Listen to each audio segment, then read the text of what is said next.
Je vois que les Centrafricains sont venus nombreux accomplir leur devoir civique, leur devoir de citoyen, ce qui est une bonne chose pour notre jeune démocratie. Mission accomplie.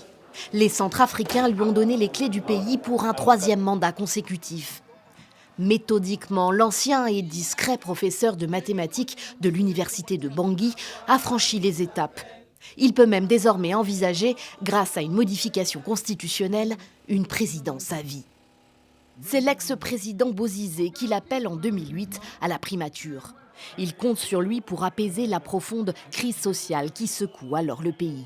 Faustin Archange Touadéra est démis de ses fonctions 5 ans plus tard, en 2013, alors que son mentor est renversé par les rebelles de la Séléka.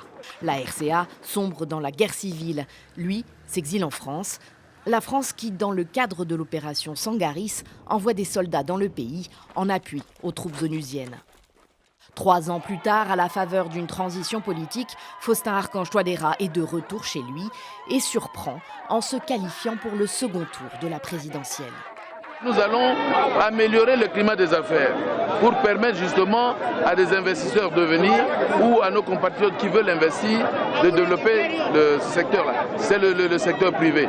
Il est élu en février 2016 et quelques mois plus tard, la France se retire. Aujourd'hui, l'opération Sangaris se termine. C'est le sens de ma visite ici. Un retrait vécu comme une trahison par le président Touadéra, qui se retrouve à la tête d'un pays dévasté. Nous revenons de loin. Le pays que j'ai hérité, ce n'est pas un État. Les fondements de l'État ne sont plus en place. Je prends par exemple le cas de nos forces de défense et de sécurité qui devraient normalement assurer la sécurité, garantir la sécurité de nos institutions. Aujourd'hui, la sécurité est assurée par la communauté internationale. Pour renforcer son armée, à terre, la RCA, soumise à un embargo, a besoin d'armes. Le président Touadéra demande de nouveau de l'aide à la France. Paris l'oriente alors vers la Russie qui répond présente et même plus. Elle envoie des instructeurs former les FACA, livre des armes et des équipements et assure jusqu'à la sécurité personnelle du chef de l'État via les paramilitaires du groupe Wagner. En échange de cette protection, ils obtiennent des concessions minières. La Centrafrique devient le premier précaré russe au cœur du continent et la France est désignée comme un ennemi. Le chef de l'État est réélu en 2021.